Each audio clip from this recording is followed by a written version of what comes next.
जाता है। तो थोड़ा सा कम से कम इस जनरेशन में इनके बारे में अगर हम देखते हैं तो इसमें हम एक अधिकतर इस एंड तक एक्सटेंड तक इनका कंट्रोल हमारे हाथ में है। Obesity, overweight is increasing world wide. बच्चा जैसे पैदा हो जाता है उसके बाद उनके जो लाइफस्टाइल है, उनके खाने पीने के तरीका है, उनका रहने का रीति है, उनका बाकी जो फिजिकल एक्टिविटीज है, everything is compelling him to be obese. ये हमें किसी तरीके से कंट्रोल करना है। तो ये जीवन शैली विकार हमारे जीवन में क्या असर देता है? What are the effects of lifestyle disorders?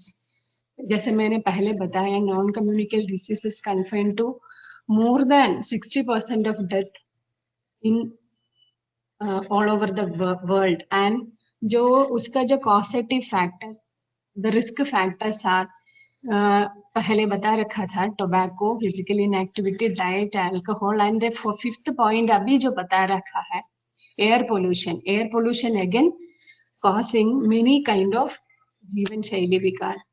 और 74 ये जो स्टैटिस्टिकल डाटा के अनुसार दुनिया भर में होने वाली सभी डेथ का 74% कन्फाइन टू, मतलब हो जाता है, इसका मूल कारण है जीवन शैली विकार। ये इनका हमें इनका रोकथाम करना चाहिए ना। जो स्लाइड, जो पिक्चर मैंने आपको शेयर किया है, उसका जो रेड कलर में दिख रहा है, अभी जो सिचुएशन जो है, थिंक अबाउट आवर हेल्थ। हमें अपना जीवन शैली, हमें अपना स्वास्थ्य के बारे में सोचना चाहिए। Should we indulge in over calorie diet?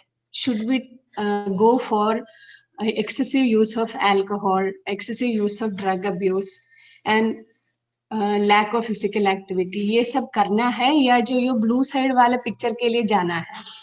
Balanced diet, good physical activity, good thinking, social behaviour, everything रखने से हेल्दी लाइफस्टाइल हम पा सकते हैं। ये कैसे करेंगे? तो वो मैं आपके सामने, being an Ayurvedic practitioner for more than 25 years, I can strongly recommend Ayurveda science to manage all these factors. मैं आज आपके सामने प्रस्तुत करूंगी scope of Ayurveda, role of Ayurveda in managing lifestyle diseases. इसका सबसे द मोस्ट इम्पोर्टेंट बेनिफिट ये है, आयुर्वेदा प्रैक्टिस करना ये लाइफस्टाइल डिसीज और भी जो जीवन शैली रोग या और एनी काइंड ऑफ डिसीज का मैनेज करने में वेरी मच कॉस्ट इफेक्टिव है। It is a very cost effective strategy to reduce global burden of diseases. इसलिए नॉट ओनली इन इंडिया, केवल भारत में नहीं, विदेश में, all over the globe, all the states are उनका श्रद्धा, उनका हेल्थ मैनेजमेंट में जो main object, practising and spreading of principles of Ayurveda. Countries, Bharat राज्य से भी कोलैबोरेशन में आयुर्वेद का लर्निंग, प्रैक्टिसिंग उनका राज्य में स्प्रेडिंग करना चाहता है, प्रैक्टिसिंग करना चाहता है। They are advising their people to follow the principles of Ayurveda. हमारे सामने अभी भी टाइम है, कम से कम जो कमिंग जनरेशन, नेक्स्ट पीढ़ी को हम हेल्दी लाइफस्टाइल के बारे में बताना चाहिए। Nowadays all school में learning of Ayurveda, practicing दिनचर्या and the concept of Viruddha Ahara and etc. are included in their curriculum itself. इसमें मैं आपको सबसे पहला आइडिया देना चाहता है, व्हाट इज लाइफस्टाइल? मतलब ये टर्म क्या मतलब है लाइफस्टाइल का? लाइफस्टाइल जैसे एक बच्चा पैदा हो जाता है, उसको कैसे जीने का तरीका, जीना कैसे होता है वो उनका बचपन से very from the neonatal period itself उनको सिखाया जाता है। पानी खाने के साथ पानी कैसे पीना है, सिर में तेल कब डले जाएगा, पहले बारिश में नहाना नहीं बच्चे, सर्दी का कपड़ा कैसे पहना जाता है, रात को दही नहीं खाना है for a healthy person, etcetera like तरीके उनका फैमिली मेंबर्स से, मतलब उनका जो माता पिता, ग्रैंड पेरेंट्स, पीयर्स, सब लोगों से उनको आइडिया मिल जाता है। एंड सेकेंडली, एंड इसके साथ साथ उनका जैसे भी बच्चा बड़ा होता आ रहा है, खुद का थिंकिंग, उसको how to enhance the physical wellbeing of a person, वो उनका जो विद्या एजुकेशन से और जो कांटेक्ट विद द सोसाइटी से बड़ी मिल जाता है। दैट मीन्स हम कैसे फिजिकल शारीरिक रूप से क्या एक्टिविटी करता है, वो कैसे करना चाहिए, वो एक साइकोलॉजिकल कोऑर्डिनेशन के साथ आता है, वो करना इसी को ही लाइफस्टाइल बताता है। Lifestyle is the way of living that reflect a persons values and attitude. पढ़ के बड़ा होके टीचर बनेगा, डॉक्टर बनेगा, और और कोई डिजाइनर बनेंगे, ये सब उसी का बचपन से जैसे हम उन बच्चों में एटीट्यूड बना लेता है, similarly for keeping better health, keeping good health, ये लाइफस्टाइल का ट्रेनिंग दिया जाता है। This if an individual enhances their spiritual life on a regular basis, it his lifestyle would definitely better one. तो इसमें how is a lifestyle is developing in a person, वो मैंने आपको बता दिया है। इस आयुर्वेद शास्त्र में ऐसे बता रखा है, there are mainly 3 reasons for disease, मतलब रोग, कोई भी रोग अवस्था आने के लिए तो मेनली 3 reasons होता है, causes of any disease, that is असात्म्य इंद्रियार्थ संयोग प्रज्ञापराध एंड परिणाम। असात्म्य इंद्रियार्थ संयोग मतलब इंद्रिया means the special senses, sense organs and the sense organs in our body. इंद्रिया हमेशा उनका अर्थ से कोऑर्डिनेट होके जो हमें परसेप्शन देता है, वही हमारा ज्ञान का रूट होता है। वो इंद्रिया और उनका जो अर्थ, जो करण है, उसके साथ जो कांटेक्ट, जो कोऑर्डिनेशन असात्म्य जो होता है, मतलब जो जिस तरीके से होना चाहिए उस तरीके के थ्रेशोल्ड लेवल से नीचे या काफी ऊपर होने से वो हर एक इंद्रिया को वो डीरेंजमेंट कर लेता है, which later on manifest as a disease. इंद्रिया, फ्रेंड्स, माय डियर फ्रेंड्स जो सुनते हैं, कोलीग्स और लाभार्थियों, इंद्रिया आर ऑफ 2 टाइप्स, ज्ञानेन्द्रिया एंड कर्मेंद्रिया। 5 ज्ञानेन्द्रिया and 5 कर्मेंद्रिया। I think being the renowned citizen of India, there is no need for explaining what is Gyanendriya and Karmendriya in front of you. If anybody has any doubt regarding this, please put a question and I'll elaborate it later. Okay. And first, the cause of making a disease is asatmya indriya artha samyogaha. मतलब samyoga means combination of indriya with its karana artha in a deranged manner. And second cause come to pragyaparad. Pragyaparad is the intellectual error. मतलब ध्यान से ज्ञान हमें है, what is to be done and what is not to be done, ये को हम follow कर लेते हैं, दैट विल श्योरली डेफिनेटली हम हमारे बॉडी के, हमारे माइंड का, हमारे फिजिकल और साइकोलॉजिकल लेवल पर इसका असर होता है, which will later on manifest as disease. This is called प्रज्ञापराध। मैं इसके बारे में आपको थोड़ा डिटेल में बता दूंगी। And third is the time, that means consequence. For example, if a person is using an earpod continuously altogether for many years, मतलब उसका उसका इंद्रिया और उसका अर्थ से जो संयोग होना है, जो जिस डिस्टेंस से हमें सुनना चाहिए, जो फ्रीक्वेंसी का आवाज हमारा सेंस ऑर्गन से कांटेक्ट में आना चाहिए, उसका बिलो और एबव लेवल में जाने के बाद ऑन ए लॉन्ग रन वो इंद्रिय को वो डिरेंजमेंट स्टेट पे डाल देता है, डिरेंज्ड स्टेट पे डाल देता है, विच में cause any type of diseases, वो बाधिर्यता हो सकता है, टिनिटस आ सकता है, और disturbing in keeping up of the body balance हो सकता है. This is an example of इंद्रिय अर्थ संयोगा in ear and it's a subject. ये एक एग्जाम्पल होता है. सिमिलरली नाउ जो प्रेजेंट जनरेशन, प्रेजेंट जनता, जो society, all our special sense organ as well as the karmendriya, they are doing over more than the threshold. उनको जो capacity वो होल्ड कर सकता है उसका लेवल से कई ऊपर उनका उपयोग करता है, दुरुपयोग करता है, उस विच विल लेटर ऑन हमारे बॉडी में उसका रिजल्टेंट इफेक्ट दिखा देता है. इन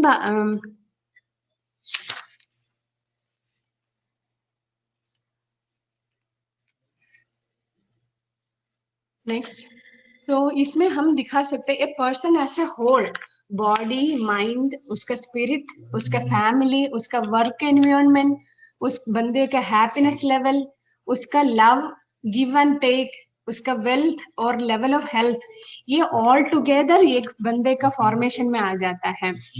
ओके, लाइफस्टाइल और हेल्थ में बहुत ही इंटर रिलेशन है. लाइफस्टाइल अच्छा है तो हेल्थ भी अच्छा रहेगा.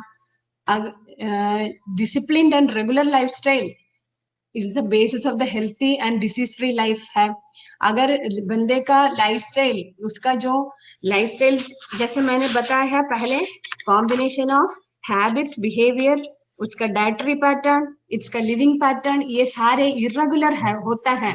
अगर इसका डिस्टॉर्टेड लाइफस्टाइल होता है, that will emerge as a very harmful in long run, and it will cause many life threatening diseases. And Ayurveda describe many ways to prevent such overindulgence, to manage lifestyle disease, and therefore the whole world is being attracted towards the potential in Ayurveda. Ayurveda produced better solution in the form of proper dietary management, lifestyle advices, panchakarma like detoxification and biopurification procedures, medicaments and rejuvenation therapies. Ye ideas, they are emerged from basically Ayurveda is a science. It is not a treatment, it's not only a treatment science. It is not like a physiology. It is a science like Jyoti Shastra, Bhumi Shastra, Jantu Shastra. It's a very elaborated science. It mentions about Bhumi Shastra, the planets, the sea, living things, non living things, everything के बारे में इसमें बताया जाता है. And how the what is the ideal sign of Ritu environment, how is the deranged, what are the signs of deranged environment, उससे क्या लक्षण होता है, उस वो लक्षण से हम कैसे समझ सकता है, and what are the reason for the derangement in Ritu. Ritu means seasons. ये सीजन खराब होने का क्या क्या कारण हो सकता है, अगर खराब हो गया उसमें हम क्या क्या रेमेडीज ले सकते हैं. ये मतलब दिस इज एन एग्जाम्पल. इसमें से एक शाखा है which is dealing with the health of human beings. Health of human beings, उसमें ये बताया है कि हेल्थी स्टाइफ, पहले हेल्थी स्टाइफ के बारे में. Health of human being according to Ayurveda, is not the only state of absence of disease. निरोगावस्था नहीं है केवल स्वास्थ्य, लेकिन स्वास्थ्य समदोष सम अग्नि च समधातु मलक्रिया प्रसन्न आत्म इंद्रिय मनः स्वस्थ इत्यभिधीयते according to Sushruta. Sushruta is a great acharya. He is not here. He had fame in the father of surgery, but according to Sushruta, a person has equilibrium state of some dosha. Agni is the basic factor which is very much needed, leading for not only digestion of food but all the assimilation process, absorption of food, हमारा working of the sense organs, all.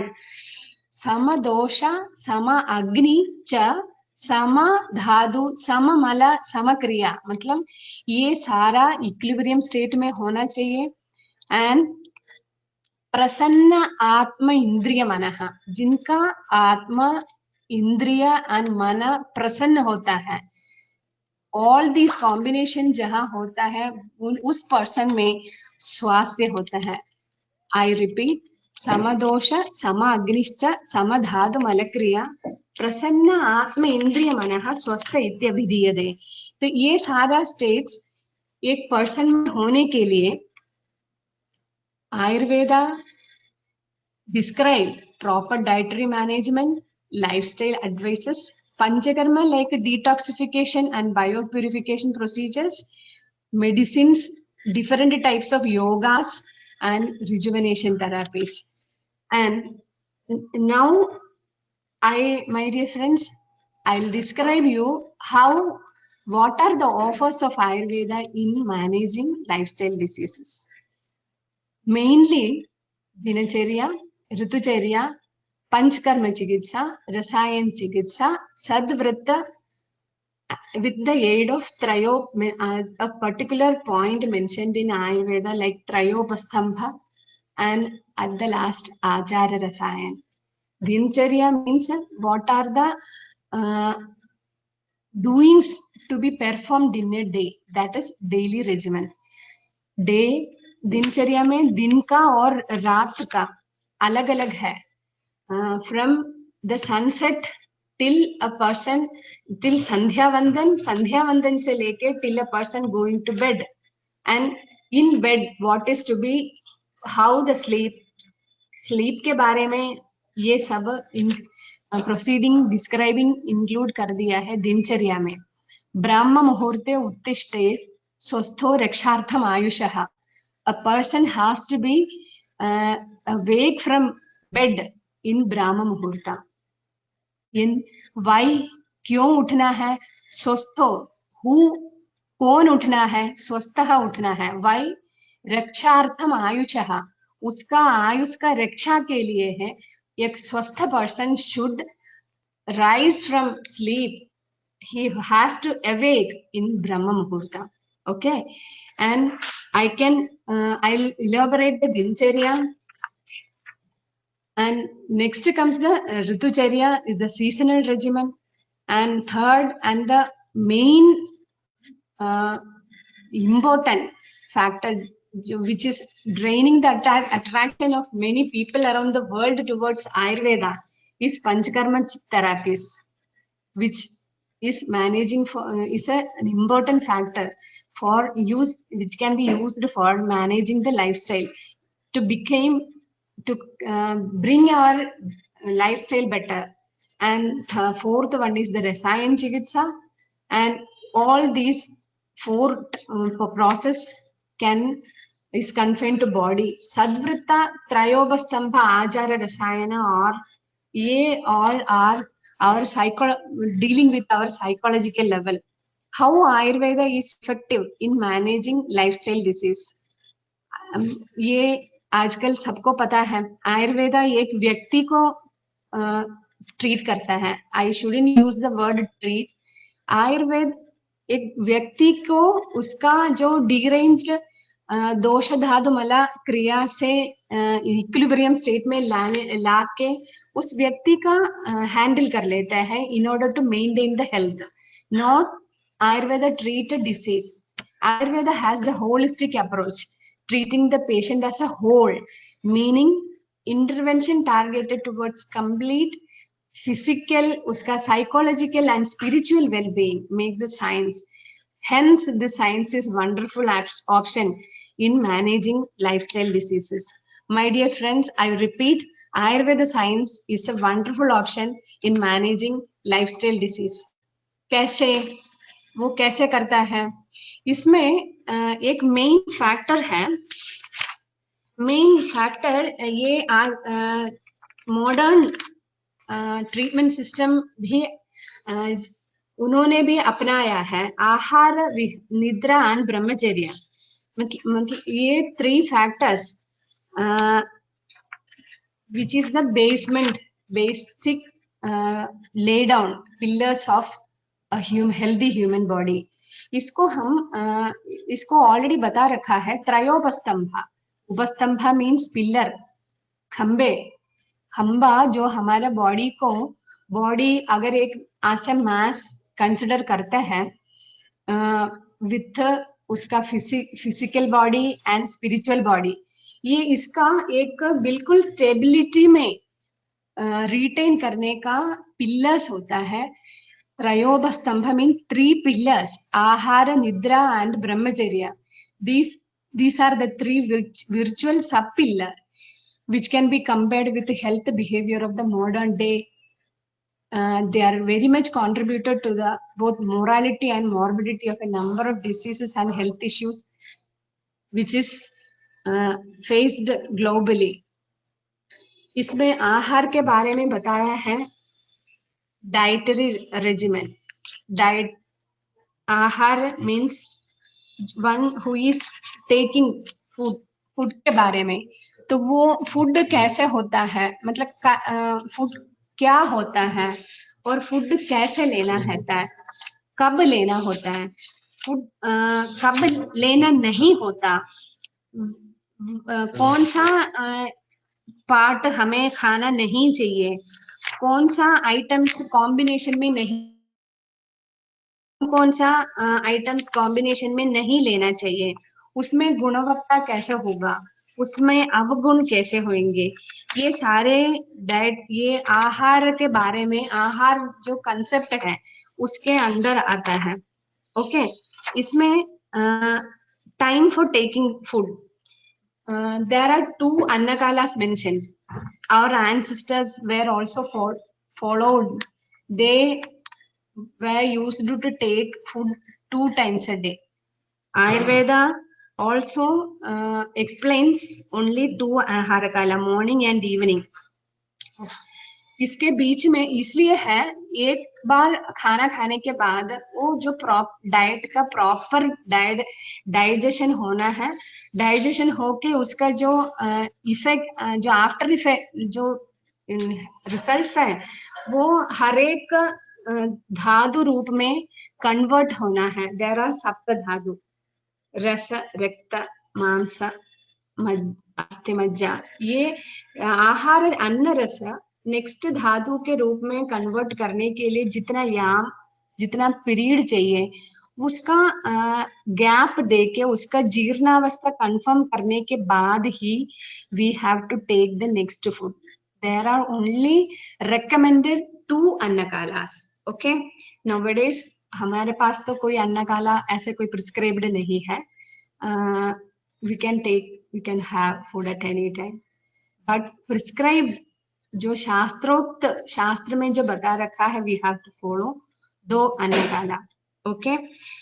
Food should not be taken within yama after the previous meal, because during this period the rasa dhatu is still in the process of development. वो पूरी तरीके से उसका development नहीं होगा, तो हम उसके ऊपर से और ठूस के खाएंगे, उसका जो फॉर्मेशन विल बी डिरेंज. वो उसका हमें है ना टाइम देना चाहिए। तो ये जो स्लाइड मैंने आपके पास अभी दे रखा है as an ideal which we can follow. If a person wake up at 5 a.m. bathing at 7:30, he can have breakfast at 8 a.m. light fruit diet, lunch at 1 p.m. Again, light diet at 4:30. Dinner has to be taken at 8:30. Then he has to go for sleep at 10:30. योजनाबद्ध तरीके से आहार लेने का तरीका बता रखा है। टाइम फॉर टेकिंग फूड बहुत मैंने एक्सप्लेन कर रखे हैं। इफेक्ट ऑफ अनटाइमली फूड क्या होता है? अनटाइमली इसके खराब टाइम में जो खाना खाने से उसका जो formation of the next level ठीक तरीके से नहीं होता, विच में रिफ्लेक्ट एज हाइपरलिपिडेमिया, थायराइड का related problems and other various hormonal disturbances, obesity, circulatory obstructive diseases, everything. These are the ultimate effect of untimely food. Nitya sevaniya ahara, items which has to be used regularly, and nitya asevaniya ahara, matlab which we have not used regularly. Viruddha ahara is the incompatible food. Non veg के साथ milk and milk products use नहीं करना है। Fish और दूध, milk products use नहीं करना है। कुछ पर्टिकुलर टाइप ऑफ दालों के साथ भी कुछ रस नहीं। These are the example of incompatible food. And incompatible food लेने के बाद जो आफ्टर इफेक्ट होता है, विटिलिगो, एसाइटिस, ये जो एलर्जिक डिसऑर्डर्स होता है, गैशियस डिस्टेंशन एक्सेट्रा, बहुत ही ज्यादा जो हम डेली डील करते हैं। A doctor who can face a common cases in OPD mainly belong to more than 50% belong to the consequences of Viruddha Ahara. If food is not chewed properly, increase triglycerides, it causes Vata Roga, excess sweet and reduced exercise, late food habit may lead to Prameha Roga. The reason of Prameha Roga is mentioned as Asya Sukham Swapna Sukham Dadhini. Asya means mouth. Mouth के लिए जो अच्छा लगता है, मतलब जुबान के लिए, जीभ के लिए जो अच्छा लगता है, आस्या सुखम, स्वप्न सुखम, मतलब वो लेट के बिल्कुल आराम के तरीके से जो जीवन शैली होता है, ये late food habits all are leading to प्रमेह रोगा। Late food habit increased cholesterol को बना देता है। डिसलिपिडीमिया का main cause late food habit है। Improper chewing of food, speedy food intake, खाना खाने के बीच में बातें कर रहे हैं और खाना सड़कने के लिए पानी पी के वो जल्दी जल्दी फिनिश करते हैं क्योंकि टाइम है ही नहीं, चलते फिरते खाना खा लेते हैं। They increase, these are the main reason for increased triglycerides. दिनचर्या में सुधार ही सफलता का पहला कदम है। If hot water is poured in head, it may cause to eye disease, hair fall, hypertension. स्नानम दीपनम आयुष्यम वृष्यम ऊर्जा बलप्रदम। उष्णांबुना अथकायस्य परिषेको बलावहा, मतलब उष्णांबुना हॉट वाटर से अथकायम, सिर के नीचे जो स्नान करता है वो बलावहा, बल देता है। तथैव उत्तमांगस्य, when it is done hot water, उत्तमांग मीन्स सिर, सिर में हॉट वाटर डालेंगे, बलहृद, वो बल को हर करता है, मतलब उसको हरण करता है। केश चक्षुषा, मतलब हेयर एंड आईज को वो खराब कर देते हैं। If hot water is poured on head, eye disease, hair fall, hypertension are the main reason. ये the main cause, the main of the person who is approaching us, doctor साहब बाल झड़ रहा है, कुछ मेडिसिन दे दो। the main reason behind is इसका खाना पीने का तरीका ठीक करना है। if water is not dried up properly after bathing or sweating, it is the major reason behind cervical spondylitis, rheumatoid arthritis, recurrent occurrence of cold, sinusitis, etc. Ayurvedic lifestyle has to be how अभी my dear friends, मैं अभी बता दूंगी कि ऋतुचर्या Ayurvedic lifestyle को कैसे कर लेता है। आयुर्वेदिक के अनुसार अलग अलग ऋतुओं में पथ्य आहार विहार कैसे करना है। ईच रीजन हमारे बॉडी में जो डिफरेंट दोषा को अफेक्ट कर लेता है, उनको उनका संचय और प्रकोप कर लेते हैं। डिफरेंट सीजन ये डिफरेंट स्टेजेस में रहता है। तो जो पंचकर्मा और डिटॉक्सिफिकेशन थेरापी, ये जो एक्यूमुलेटेड दोषा को एलिमिनेट करके हमारे बॉडी को हेल्दी रखने में बहुत लाभदायक है। एंड द त्रयोबस्तंभ में आहार निद्रा, आहार के बारे में मैंने बताया। एंड सेकेंड कम्स द निद्रा, one among the trayobastambha. It is as important as food. Sleep, the temporary loss of contact with Gyanendriya and Karmendriya. Sleeping during daytime in all season other than summer is not advisable. And person with excessive fat are not able to, they don't need to take a daytime sleep. Okay. And these are the main reasons for various diseases. मतलब दिवा स्वप्न मतलब day time sleep का effect है। Day time sleep regularly लेने का एक main after जो which we come across in day to day practice is migraine या अर्थावभेदगा। उसके अलावा various type of inflammatory diseases are the main reason underlying due to this diva swapna, that is daytime sleep. Effect of less sleep on the body, it causes unhappiness, emaciation, weakness, impotency, impaired knowledge, destroys, ultimately destroys life. Effect of less sleep on the body.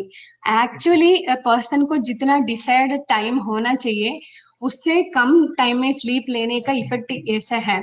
Okay, but मैंने बताया कि day sleep contraindicated है, but in some person who are weak, old age, children, injured है, one who work awake night can have day time sleep.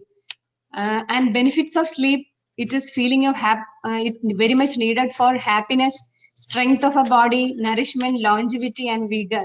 And last and but least is the brahmacharya, is the one among the trayopastambha. Brahmacharya play a very important role in maintaining good health and promoting longevity. And इसके साथ और एक factor है अधारणीय वेगा, जो हमें जो natural ये जो अर्जस होता है उसको टाइमली हमें पास करना है, और टाइमली पास नहीं करने से इसमें कॉज कॉम्प्लिकेशन आता है। अधिकारी और कर्मचारीगण को सूचित किया जा रहा है कि श्री हरि सिंह जो मुख्यालय के सियार अनुभाग में कार्यरत है,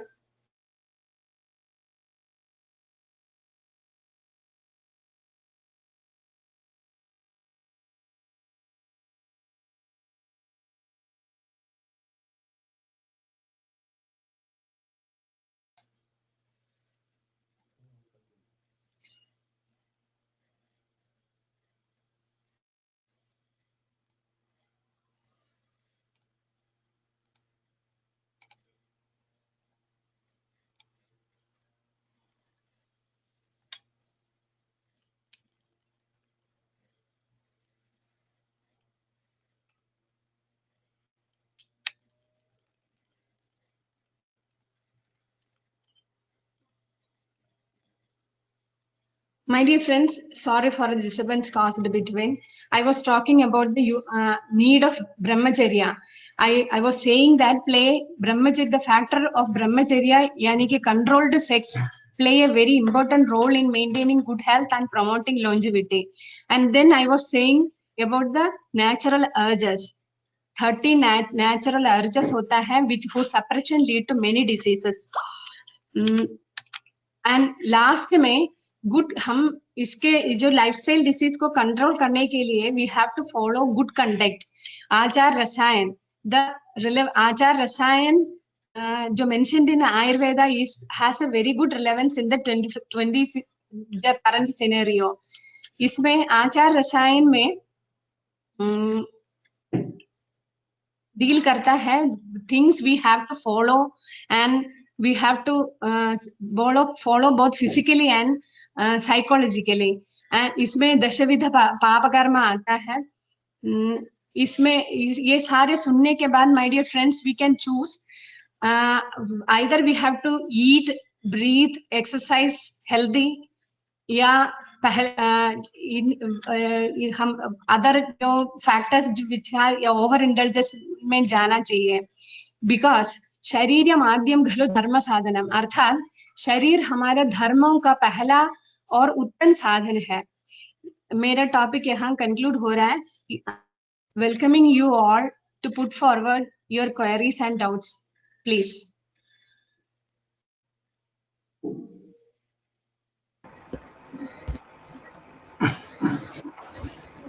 thank you very much madam. आपने लाइफ स्टाइल डिसऑर्डर के बारे में आयुर्वेद में क्या रोल है, बहुत ही सुंदर जानकारी दी, और आपने एक कंप्लीट हेल्थ की परिभाषा बताने की कोशिश की, जिसमें हम फिजिकल हेल्थ के साथ साथ में mental health and social health important है। इसके साथ में एक अच्छा बात आपने प्रयोग किया, प्रज्ञापराध। प्रज्ञापराध मीन्स कि हमें जो कारण, जिस कार्य का कारण हमें पता है उसको जानबूझकर करना। जस्ट सपोज कीजिए कि हाइपर डिस्लिपिडीमिया है और कोलेस्ट्रॉल, जनरल भाषा में कहते हैं कोलेस्ट्रॉल बढ़ गया, तो हम जानबूझकर किस तरह की एक्टिविटी करते हैं, देर तक सोना, फिजिकल एक्टिविटी नहीं करना, इस तरह की, और ज़्यादा कोलेस्ट्रॉल वाली चीज़ों, चिकनाई वाली चीज़ों को खाना। तो ये हमें पता है कि इस चीज़ खाने से होता है, इस तरह से डू एंड डोंट करने से कुछ चीज़ें हमें कम कर सकते हैं, लेकिन फिर भी हम करते हैं। हम ऑटोमेटिकली उन लाइफ स्टाइल डिसऑर्डर को, बीमारियों को आमंत्रित कर रहे हैं। तो प्रज्ञापराध मैडम ने बहुत अच्छा इस बारे में जानकारी दी। उन्होंने एक रसायन के बारे में बोला कि जैसे आजकल बड़ा प्रचलन चल रहा है कि रसायन, जैसे च्यवनप्राश की बात करें, जैसी सर्दियां आती हैं उनके बड़े एड और जो लाभार्थी हैं उनके बीच में बड़ा पॉपुलर हो जाता है।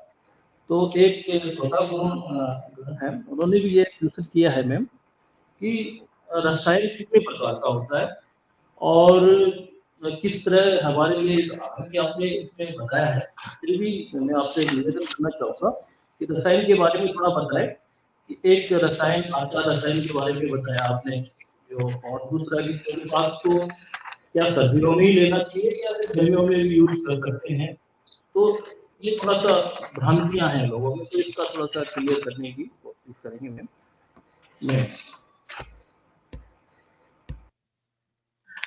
हाँ, एक्चुअली डॉक्टर कुमावत बहुत अच्छा क्वेश्चन पूछा। सेम क्वेश्चन, सेम मेरा जो इनबॉक्स इसमें भी मैं देख रही हूँ। एक्चुअली रसायन means it is not chyawanprash, okay. The Rasayana Chikitsa is a different wing of Ayurveda. The Ayurveda has Ashta Anga, means 8 wings है, तो रसायन is one among them. तो हम, जैसे मैंने बताया, बॉडी में दोष का संचय, प्रकोप वगैरह होता है, उसके बाद हम उसको टाइमली, सीजनली और रोगावस्था के अनुसार हम उसको एलिमिनेट कर लेते हैं, उसको फिर प्रशम करते हैं, मतलब पैसिफाई करने के बाद ये प्रॉब्लम दोबारा नहीं आने के लिए, हमारा दोष धातु को इक्विलिब्रियम में रखने के लिए, in order to not get the disease repeating, a particular type of therapy adapt कर लेते हैं, that is called रसायन चिकित्सा. And Chyavanprasha is one of the medicine used for that purpose.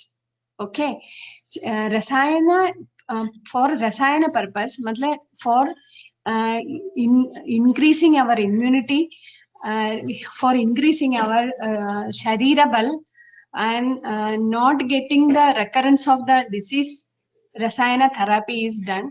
Usually pipali repeated, bhallatak, ब्रह्म रसायन, ये सब जो we can say as an example of rasayana. And Chyavanprasha is a combination, only one drug used in that. वो generally can take as a rasayan, it is the, you can take advice of a Ayurvedic practitioner, Ayurvedic doctor. Either you can take Chyawanprash, मतलब your health condition is indicated for that. अगर है तो कब लेना चाहिए? In my view रसायना has to be taken for a limited period in one अन्नकाला। You clear? मैंने आपको अन्नकाल के बारे में बताया था। आयुर्वेद में जो प्रिस्क्राइब है, तो जो रसायन हैज टू बी, उसका सेवन विधि तो एक अन्नकाल में करना चाहिए, वो भी for a prescribed period only. ये नहीं है कि 12 महीनों में वो च्यवनप्राश खाते रहे। Okay, I hope my your query is clear doctor Naresh. बहुत थैंक यू मैम, आपने बहुत अच्छी तरह रसायन को परिभाषित किया है। तो हमें रसायन के बारे में जो भ्रांतियां थी कि हम च्यवनप्राश को ही रसायन मान के नहीं करना चाहिए। च्यवनप्राश के बहुत सारे यूज हैं और इसके साथ साथ में च्यवनप्राश के अलावा बहुत सारे रसायन भी हैं जो चिकित्सक की परामर्श से हमें यूज करना चाहिए। एक अदर लाभार्थी में पार्टिसिपेंट्स है, उनका एक थ्योरी थी कि how does grief affect health according to Ayurveda. जहाँ तक मैं समझता हूँ ये हेल्थ की बात कर रहे हैं कि जो हमें मेंटली जो हेल्थ है वो कैसे मेंटेन करनी चाहिए, और मेंटल जो डिसऑर्डर में या फिर हमारी जो लाइफ स्टाइल जो है उसमें हमें दुख जो कारक है वो कैसे इफेक्ट करता है। तो शायद ये जानना चाह रहे हैं कि आयुर्वेद को इसको कैसे परिभाषित करेंगे और किस तरह से लाइफ स्टाइल को उत्पन्न करने में ये भागीदार होगा। It's a very good question, very different query है, which is very important in the current scenario. दुख mainly affecting our सत्व बल, मतलब मानसिक बल, वो लेटर ऑन हमारे सारे फिजियोलॉजिकल एक्टिविटीज को डिसलरेट कर लेता है। It influences all our hormone productions. It directly affect all the digestive enzymes. जो जैसे प्रक्रिया होना चाहिए उस रीति में नहीं होता, ये लेटर ऑन उसका सिस्टमैटिक डिरेंजमेंट एंड डिसीज का सिम्टम्स में लीड कर लेता है। तो इसका कॉजेटिव फैक्टर में मानसिक रूप का और शारीरिक रूप का तनाव एक मेन रीजन होता है, apart from the environmental factors. मतलब व्यक्ति के अंतर्गत जो फैक्टर और व्यक्ति के बाहर जो इन्फ्लुएंशियल होता है उसका सोसाइटी का और एनवायरमेंट का जो फैक्टर भी इनका दुख डेवलप करने में एक भागीदारी हो जाता है। उसका मैनेजमेंट ऐसे होता है, तनाव प्रबंधन का डिफरेंट मोडालिटीज अडेप्ट करना है, लाइक स्ट्रेस मैनेजमेंट, उनका योगा एंड प्राणायाम लेना है। अगर कोई भी परेशानी बॉडी में आ रखा है, हमारे मन में आ रखा है, उसका timely medication, to spend time with peers, colleagues, relatives, go for pilgrimage, ये सब मानसिक रूप में जो दुखद रोग अवस्था का मैनेजमेंट मतलब रीतियां है। क्लियर?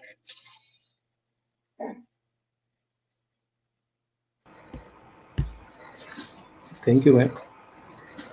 एक अनदर क्वेश्चन है कि आयुर्वेदा में जब सभी के लिए अप्लाई होता है, prevention is better than cure.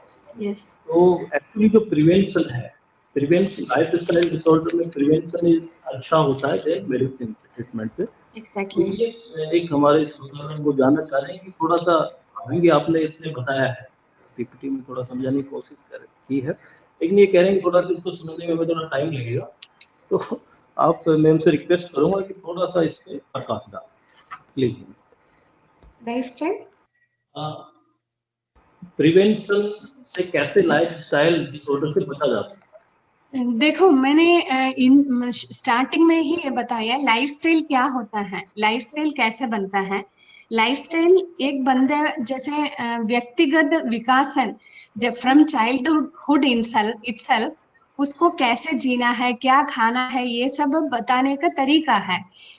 that itself learning knowing of the lifestyle how इनका जीवन शैली बनता है, वो उसका जानकारी लेने में ही उसका प्रिवेंशन है। क्लियर?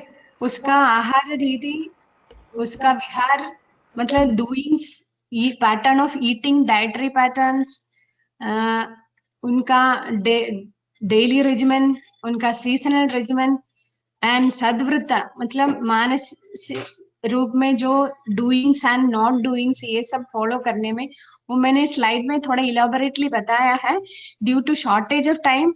आई थिंक ये सब है ना, एक्चुअली एक फुल पेपर का टॉपिक है। दिनचर्या फुल टॉपिक का है, प्रज्ञापराध itself may be many papers, and last जो मैंने कंक्लूजन में थोड़ा सा भगा के बताया सद्वृत्त के बारे में। सद मीन्स गुड, वृत्त मीन्स सर्कल या doings which we have to follow. ये सब एक अलग एक होल डे का, एक नेक्स्ट वेबिनार का एक स्कोप है।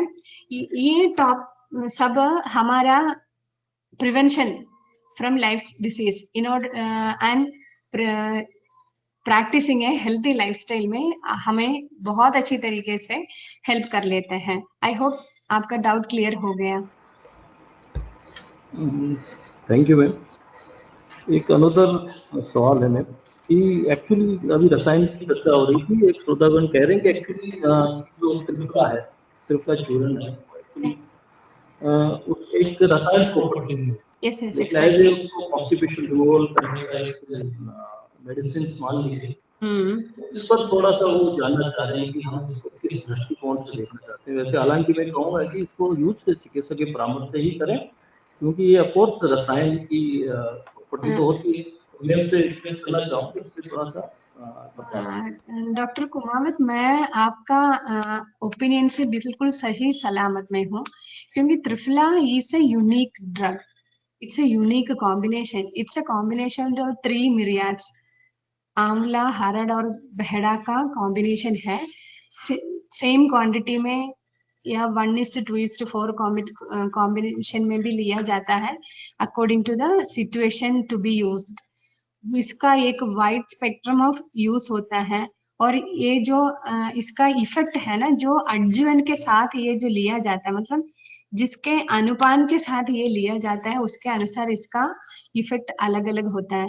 जिसने क्वेश्चन पूछा है, आई थिंक इनका खुद का प्रकृति, उसका बॉडी का दोष स्थिति, ये सब जानने के बाद ही हम इसको एडवाइस दे सकते हैं कि भाई तुम triphala can be taken for you along with this such dash dash and at this time, because triphala morning में लेने का अलग इफेक्ट है, त्रिफला हनी के साथ लेने में अलग इफेक्ट है, और त्रिफला घी में मिक्स करके देते हैं in order to get some cure for disease. त्रिफला काढ़ा बना के प्रक्षालन के लिए, मतलब धोने के लिए देते हैं कुछ और डिसीज में। It's very difficult to get a clear cut one sentence result, मतलब answer for such a question. I strongly recommend to consult a doctor. Okay. Okay ma'am, आपने बहुत ही सुंदर तरीके से चित्रण किया है। एंड आप क्वेश्चनों की तो क्योंकि काफ़ी इंटरेस्टेड हैं, एक्चुअली हम लास्ट में एक क्वेश्चन और ले लेते हैं। कई प्रकार के डिसऑर्डर्स होते हैं, एक मेटाबॉलिक डिसऑर्डर, एक हार्मोनल डिसऑर्डर, एक लाइफस्टाइल नंबर। थोड़ा सा इससे कंफ्यूज हो जाते हैं एक्चुअली मेटाबॉलिक में और लाइफस्टाइल डिसऑर्डर में, तो थोड़ा सा इससे लास्ट में तो इसमें actually according to modern terminology, modern health sector जो लाइफस्टाइल डिसऑर्डर्स उनका है ना, क्लियर कट लाइन खींच के रखा है। वो 5 रिस्क फैक्टर बता रखा है: over use, abuse of alcohol, abuse of tobacco, over excessive use of tobacco, unprescribed dietary patterns, physical inactivity, and fifth last one जो अभी ऐड हो गया, एयर पोल्यूशन। इसके वजह से जो भी आफ्टर इफेक्ट आता है, उनको उन्होंने जीवन शैली रोग, जीवन शैली विकारों का कैटेगरी में डाला रखा है। लेकिन इन माय व्यू आयुर्वेद जो शास्त्र है वो उसमें जो जीवन शैली ठीक तरीके से नहीं होने के बाद में बहुत सारा उसका आफ्टर इफेक्ट आता है, जो मैंने आपको पहले स्लाइड्स में बताया है। उसमें जो भी मतलब नॉर्मली एक बंदे के शरीर में वो खाना खाने के बाद वो जो आहार जो लेता है वो along with the other environmental factors, उसका साइकोलॉजिकल लेवल, ये सब का इन्फ्लुएंस में आके वो आहार का जो रस धातु रक्त धातु में कन्वर्ट होता है, उसका नेक्स्ट लेवल में धातु में होता है, उसका हर एक धातु का जो सप्त धातु होता है फ्रॉम 1 by 1 लास्ट में जो शुक्र धातु तक आता है, वो हर एक लेवल में उसका एसेंस नेक्स्ट लेवल के लिए जाता है और उसका धातु मल जो एलिमिनेट भी होता है। ये हर एक साइक्लिक प्रोसेस अगर ठीक तरीके से नहीं होता, definitely that will cause a disease state, है ना। वो एक जीवन शैली रोग का कैटेगरी में आता है। प्रमेह जीवन शैली रोग है, मैंने बताया। आस्या सुखम स्वप्न सुखम is the main causative factor. जो मुंह के लिए अच्छा लगता है वो, और जो तन के लिए अच्छा लगता है वो, ये तो main factor reasons of developing प्रमेहा। Prameha is a major lifestyle disease, can be included in the lifestyle disease. Similarly, ये जो young female gender में जो देख रहा है, ये जो polycystic ovarian disease, this also ये categorize कर रखा है hormonal disease के category में। Thyroid is come under the hormonal disease, but in the concept of Ayurveda, both these comes under the जीवन शैली विकार, because it is caused by मतलब जो undecided following of misdealing of diet, misdealing of the दिनचर्या, ठीक तरीके से जो नहीं फॉलो नहीं करना चाहिए वो ऋतुचर्या, ये सब लेने के बाद ये त्रयोपस्तंभ जो मैंने मेंशन किया, आहार निद्रा ब्रह्मचर्या, ये 3 फैक्टर्स को misinterpretation in our body is the main leading cause of such hormonal diseases. Clear?